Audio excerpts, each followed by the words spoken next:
My name is democracy. My first memory was that of guarding ancient Athens against tyrants who might attack our freedoms. On my watch, a golden age dawned, lit by the brilliant minds of Socrates, Plato, and Aristotle. But while I watched for tyranny without, I lost sight of tyrants within. Citizens who abused me, manipulated me for evil ends. I turned from loyal to lethal, from vigilant to vicious. I bit friend and foe alike before sinking my teeth into Socrates himself. I fled in horror and shame. For centuries, I hid in a deep, dark cave. I hid to protect myself from my tormentors and to protect man from myself. Then, one day, some men found me. They soothed my fear, fed me, and cared for me. They wanted me to come with them to America to become a guardian again. When I confessed my dark secret, they produced an answer: the Constitution. This collar and the words inscribed would keep me trained on my true purpose and keep those who might manipulate me at bay. So I joined them. Together, we launched a new golden age with technological marvels that would have made Socrates glow with pride. The Constitution did shield me, at least as long as men like the founders of America held the leash.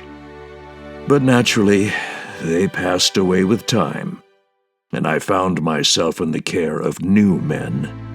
These men felt the Constitution was old, outdated, and that I should be given more power. Power to do whatever they thought was good. Roosevelt's New Deal, Johnson's Great Society, Bush's War on Terror, Obama's Obamacare. Demagogues pretended I could do no wrong, but I knew different, and so did one woman. Her name was Ayn Rand. She warned that without the Constitution, I'd become, and I quote her now, a social system in which one's work, one's property, one's mind, and one's life are at the mercy of any gang that may muster the vote of a majority at any moment for any purpose. And then it began to happen all over again. I felt the old madness return. My teeth grew longer.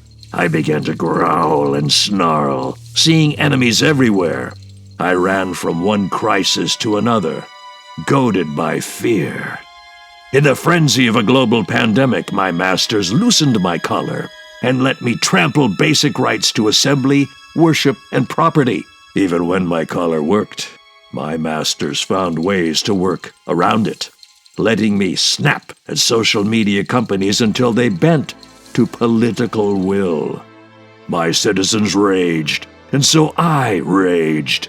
They burned cities, beat protesters, and gathered in mobs threatening businesses, and even Supreme Court justices if they didn't bend to their will, the will of the mob.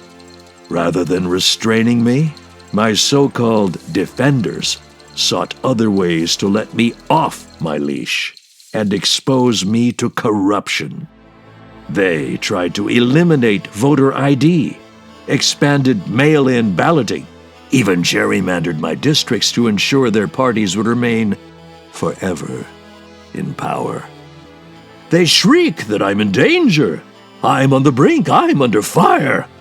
All the while hiding my one true protection, the Constitution. I was bred to be a protector, your protector. Now, I need you to protect me.